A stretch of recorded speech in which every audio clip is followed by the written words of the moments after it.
या रसूलल्लाह तौबा किस तरह करें तो अल्लाह माफ़ करता है? तो फरमाया रब बड़ा मेहरबान है, बड़ा ही करीम है।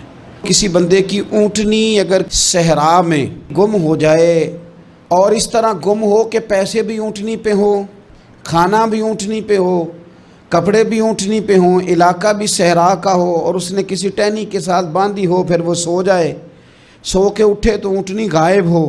अब वो इतना परेशान हो कि आगे पीछे दाएं बाएं देखा तो पता चला कि ऊँटनी तो गायब हो गई, ना खाना है, ना पैसे हैं, ना कपड़े, ना सवारी है, इलाका सहरा का है, पैदल जा भी नहीं सकता। तो फरमाया जिस तरह वो बैठ कर मौत का इंतज़ार करने लगता है और वो मुंतज़िर था कि अब मौत ही आएगी, अब कोई और सहारा नहीं। फरमाया अचानक अगर ऊँटनी सामने आ जाए तो उसे कितनी खुशी होगी? या रसूलल्लाह उसे तो बड़ी खुशी होगी। फरमाया जब रब का बंदा तौबा करता है तो अल्लाह को इससे भी बढ़कर खुशी होती है।